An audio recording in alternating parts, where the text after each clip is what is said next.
In every country, traditional folk tales often carry the wisdom and moral lessons of the past. However, it's not widely known that many Japanese folk tales end in shocking ways that make them completely unsuitable for children, or they leave you wondering what the moral was supposed to be in the first place, offering nothing but a lingering sense of confusion. This is a series that dares to collect and introduce such Japanese folk tales, titled, What Even Is This Story? Japan. Together with all of you, we'd like to reflect on how we should interpret these tales and what lessons, if any, they offer.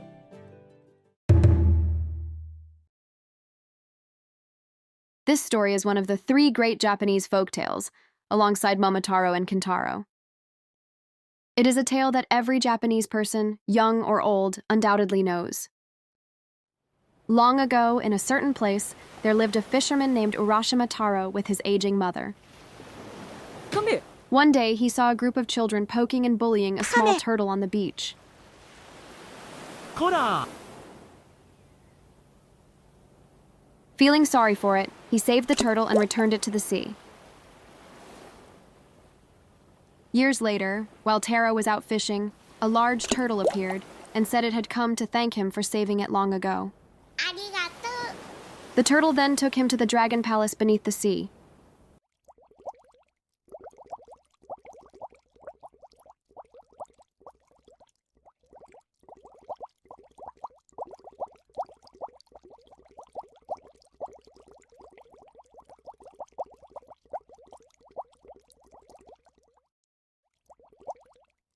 There, Taro was warmly welcomed by the beautiful Princess Otohime, entertained with dancing fish and splendid feasts, and spent his days in joy. But after some time, he began to worry about his aging mother, whom he had left behind in the village. Sensing this, Otohime gave him a parting gift, a mysterious box called a tamatebako, and told him, "If you ever find yourself in trouble, open this box." When Taro returned to his village on the turtle's back, he found that everything had changed.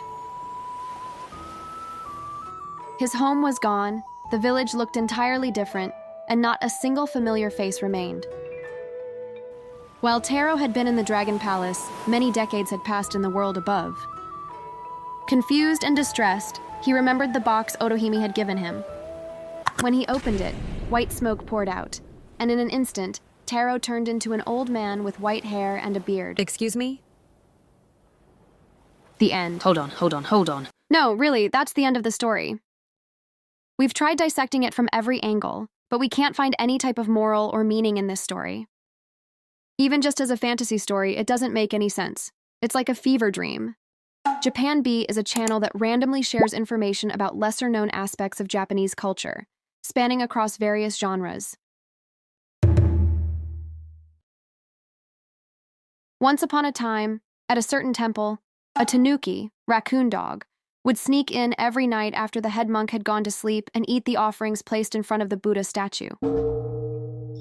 One day, as usual, the tanuki came to eat the offerings. But on that particular night, the monk happened to get up to drink some tea and entered the room where the Buddha statue was kept. Startled, the tanuki panicked and hastily transformed into a tea kettle, Chagama, something that might normally be found in a temple room. In Japan, it has long been believed that tanuki and foxes can transform into all kinds of things. This concept appears in many traditional Japanese folk tales. In the video linked here, we explain how this idea came about, so if you're interested, check it out. The monk noticed the unfamiliar tea kettle and found it a bit odd, but thought nothing more of it and placed it over a fire to boil water. Just then, the kettle screamed, "Hot!" Frightened, the monk quickly got rid of it by giving it away for free to a second-hand goods dealer. The dealer took the kettle home, where the kettle, still the tanuki, confessed that it had transformed but now couldn't change back. The tanuki begged, "Please don't use me as a tea kettle like that cruel monk did. I'll work hard instead." The tanuki proposed that if he performed as a sideshow attraction, his unusual abilities would draw large crowds, and the dealer could become rich. Following the tanuki's suggestion, the dealer set up a sideshow and named the act Bunbuku Chagama, the lucky tea kettle. The show became a great success, earning them lots of money. Eventually, however, the tanuki overworked himself, fell ill, and died while still in the form of a tea kettle. Excuse me? The end. Hold on. The dealer brought the tea kettle back to the temple for a memorial service. It is said that the kettle is still preserved at Morinji Temple in Gunma Prefecture, which exists to this day. Japan B is a channel that randomly shares information about lesser-known aspects of Japanese culture, spanning across various genres. Once upon a time, in a certain village, there lived an elderly couple, an old man with a kind heart and an old woman who was greedy by nature. One day, the old man found an injured sparrow and brought it home to tend to its wounds.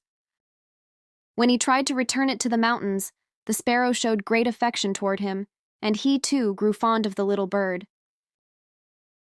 He gave it a name and cherished it. Suzume. The old woman, however, had never been fond of animals, and she quickly grew irritated by the sparrow's extended stay in their home. One day, while the old man was away, the sparrow ate the glue, made from cooked rice, that the old woman had prepared to repaper the shoji screens. Enraged, she screamed, "So this tongue is what caused the trouble," and cut the sparrow's tongue with scissors. Ignoring the bird's pain, she threw it out of the house, telling it to go wherever it pleased. When the old man returned and heard what had happened, he was deeply concerned and went into the mountains to search for the sparrow. Suzume. Deep in the thicket, he discovered a little inn run by sparrows. What the? From inside, the sparrow he had cared for emerged and warmly welcomed him in. The sparrow apologized for having eaten the glue and expressed heartfelt gratitude to the old man for his kindness in searching for it, despite its misdeed. Together with the other sparrows, it prepared a splendid feast and entertained the old man with songs and dances until he lost track of time. When it was time for him to leave, the sparrows brought out 2 boxes, a large one and a small one, as parting gifts. The old man humbly said that he was elderly, and that the small one would be more than enough.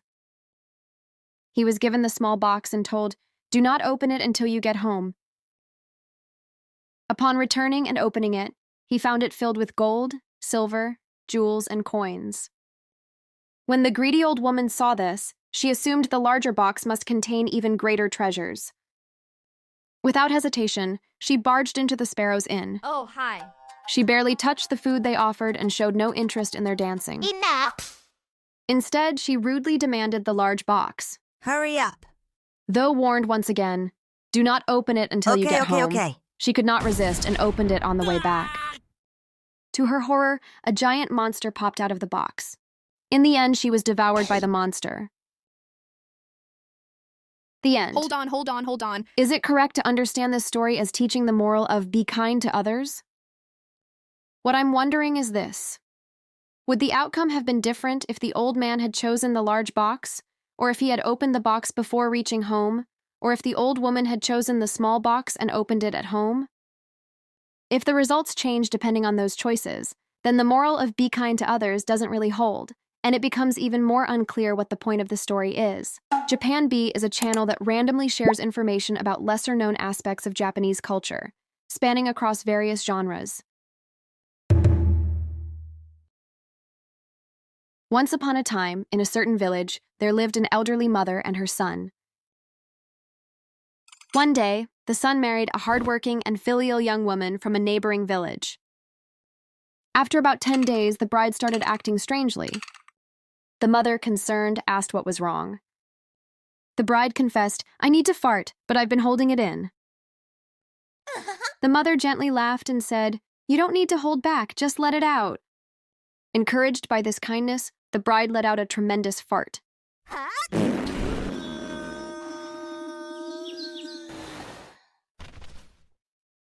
The fart was so powerful it blew the mother away. Witnessing this, the husband became furious. "I can't keep a wife like this. I'm sending her back to her parents," he shouted. Saddened, the bride followed her husband, trudging along behind him on the path back to her home.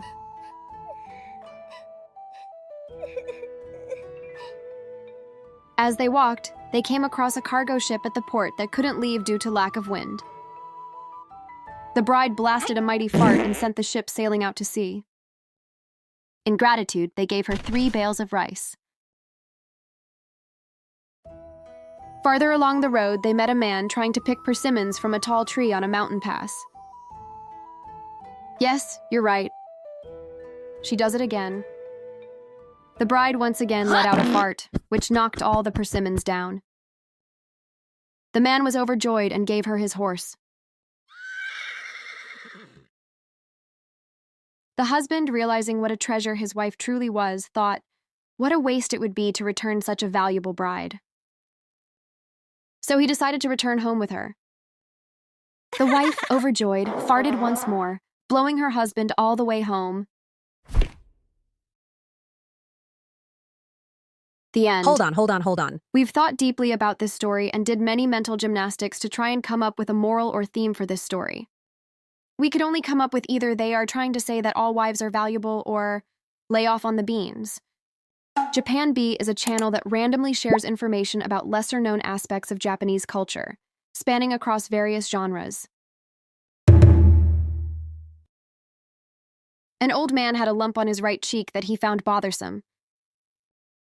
Despite visiting a doctor, it only grew larger. One day, while he was out gathering firewood in the mountains, he was caught in a sudden evening downpour. As he took shelter in the hollow of a tree, he heard many footsteps approaching. Relieved, he assumed it was other woodcutters, but it turned out to be a group of terrifying oni, Japanese demons. The oni began a drinking party. Their leader watched his underlings dance one after another, grumbling that none of them could perform a truly impressive dance. Amused by the rhythm of their music, the old man couldn't help but come out of hiding and show off his own dance. The oni were delighted by his performance and asked him to return the next night to dance again. To make sure he would keep his promise, they decided to take something as a guarantee, and so they twisted off the lump on his cheek. When a neighboring old man who had a lump on his left cheek heard the story, he thought, I'll have them take mine too. That night, he went to the same tree hollow and waited. As dusk fell, the oni began another feast. The leader seemed particularly eager for the dancer's return. The neighbor appeared, but he had no dancing skills and gave a poor performance. The oni lost interest and said, "Take your lump and go," and chased him away. What? Not only did this old man fail to get his lump removed, he ended up with 2 lumps instead. The end. Hold on. The lesson here is, don't perform acts you're not confident about in front of others, right? Japan B is a channel that randomly shares information about lesser-known aspects of Japanese culture, spanning across various genres. Once upon a time, there was a poor man. No matter how earnestly he worked every day, his life never improved. Desperate to escape poverty, he prayed fervently to Kannon, the goddess of mercy. In response, he received a divine message. Take whatever you touch first and set out on a journey with it.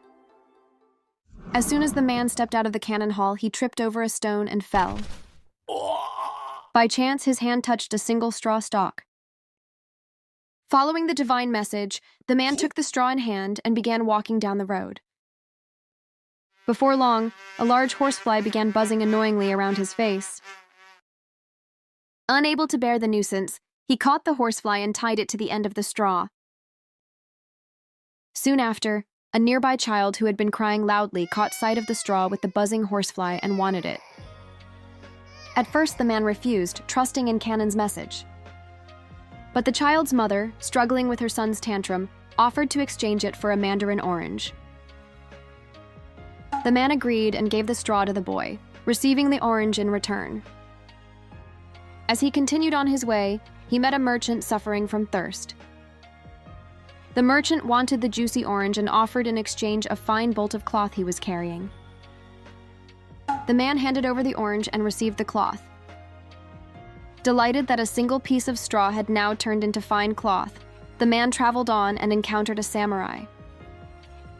The samurai's beloved horse had suddenly fallen ill, but being in a hurry, he had no choice but to abandon it. He instructed his servant to take care of the horse and hurried on. The man offered the servant the bolt of cloth in exchange for the horse. The servant accepted and chased after his master. The man drew water and gave it to the horse, who soon recovered and stood up. The man mounted the horse and continued his journey. Eventually, he arrived at a large mansion. The master of the house was just about to leave on a journey and asked the man to look after the mansion, offering to borrow the horse in exchange. The master added, "If I don't return within 3 years, the mansion shall be yours." The man agreed, and the master departed on horseback. 3 years passed, then 5, but the master never returned. Thus, the man became the owner of the mansion and finally attained a life of wealth and comfort. What do you think? Of all the Japanese folk tales we've introduced so far, this one is probably the most complete story. So what's the moral of the story? Japan B is a channel that randomly shares information about lesser-known aspects of Japanese culture, spanning across various genres. In a mountain village, monkeys were ravaging the rice fields and vegetable gardens, leaving the villagers in despair. The villagers thought that if an old man stood in the field disguised as a Jizō statue, perhaps the monkeys would stop causing trouble.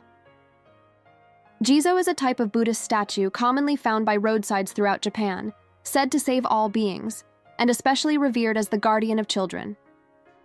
The villagers believed that even mischievous monkeys would not dare commit misdeeds in the presence of such a sacred figure. When the monkeys came to the field, they were surprised to see such a splendid Jizō statue there. Thinking it should be enshrined in a mountain temple, they carried off the old man disguised as the statue. As they crossed the river, the monkeys chanted in a strange rhythm. "Soak the monkeys, but if you must, but don't let the Jizō's bottom get wet." The old man almost burst out laughing at their chant, but managed to hold it in. Eventually, they arrived at the mountain temple.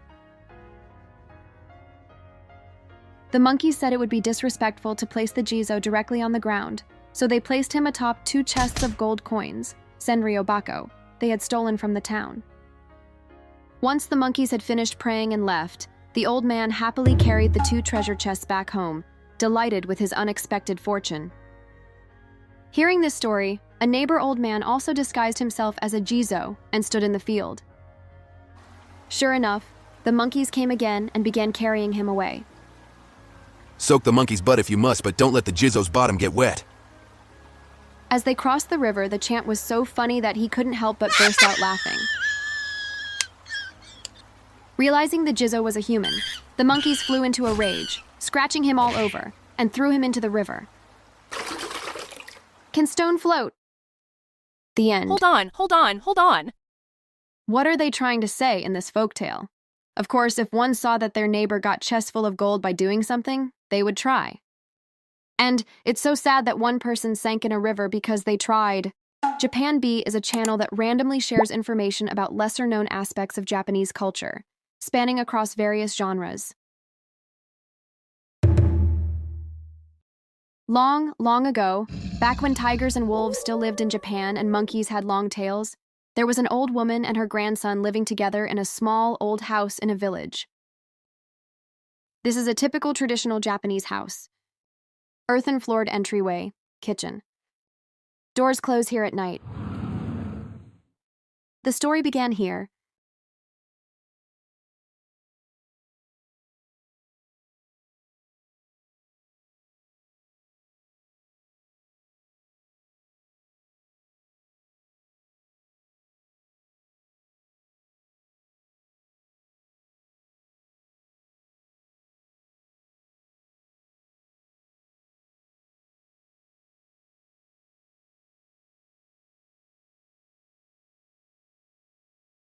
Earthen-floored entryway, kitchen ceiling is like this. One drizzly night, after the 2 had gone to bed, a wolf from the mountains snuck into their earthen-floored entryway, planning to eat their horse.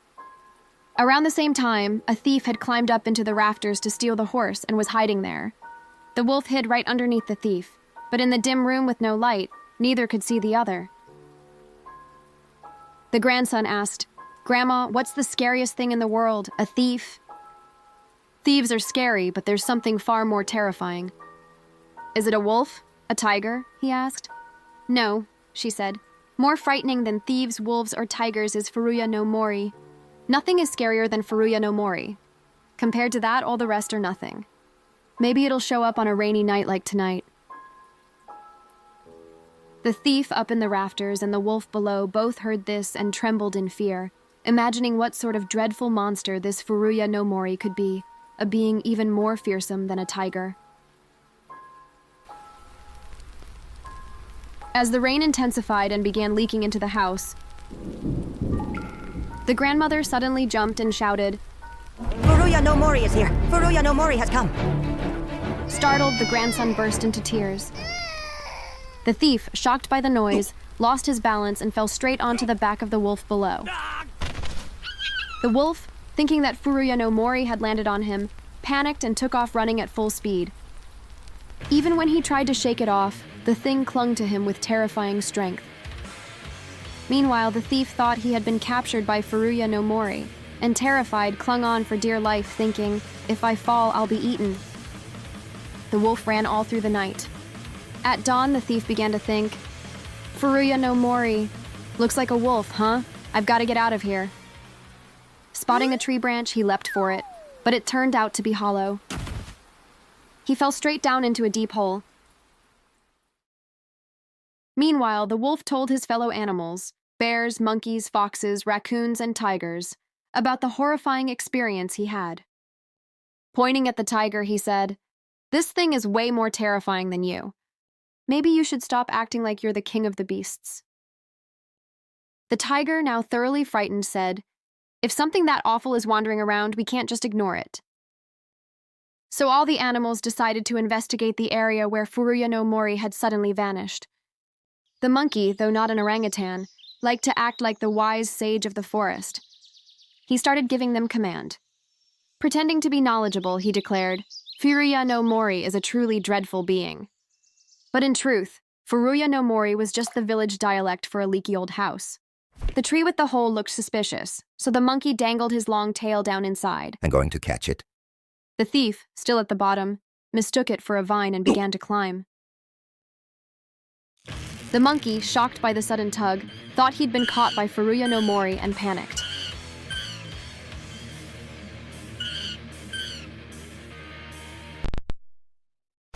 As he tried to pull away desperately, his tail snapped and he fell to the ground, scraping his face badly.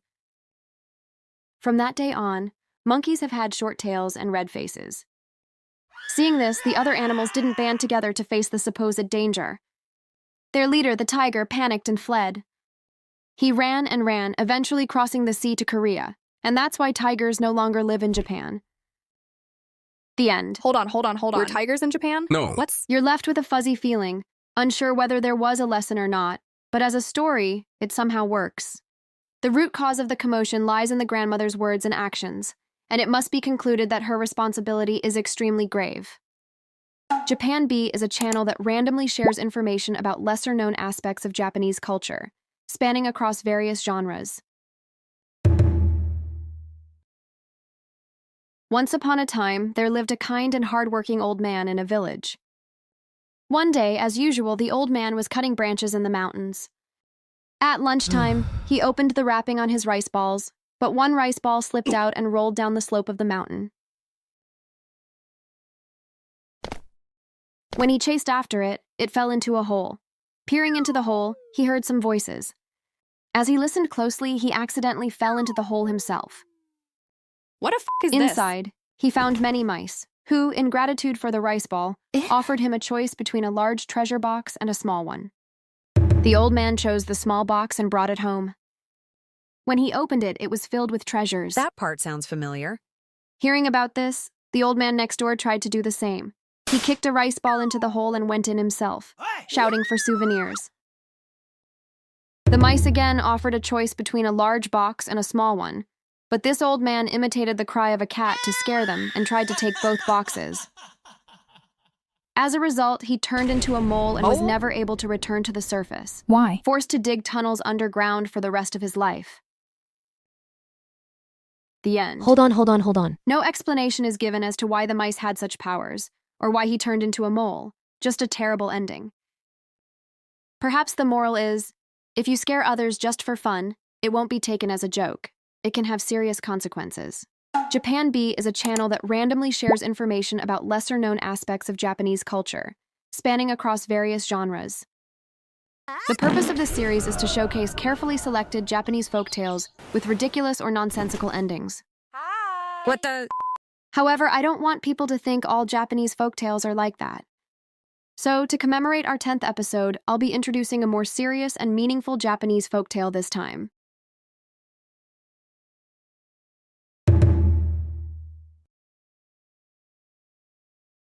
Gon, the notorious little fox, constantly played tricks on the villagers, causing them a great deal of trouble. The villagers, growing weary of his mischief, kept a close watch, ready to punish him if they ever caught him.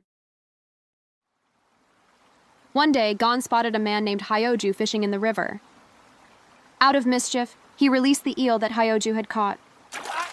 In Japan, eels have always been considered a luxury food and are believed to be very effective for restoring health and vitality.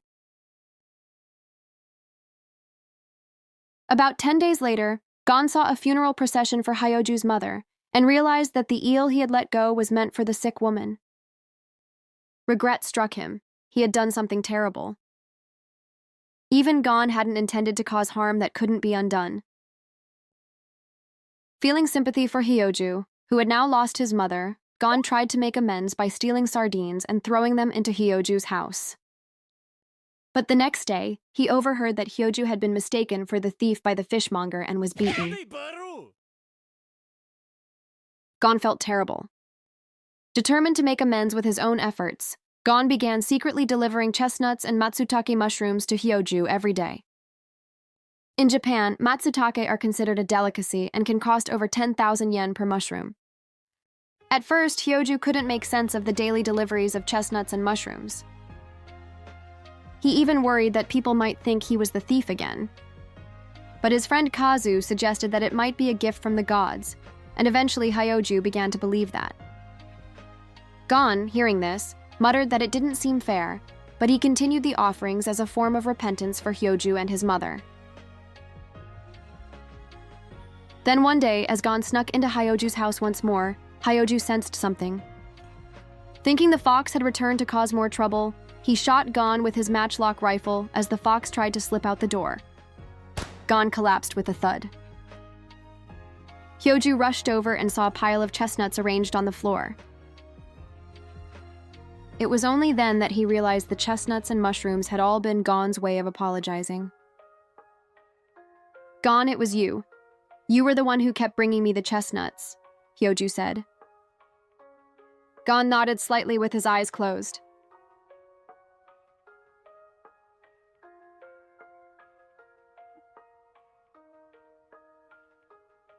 Hyoju's rifle slipped from his hands, and a trail of blue smoke drifted from its barrel.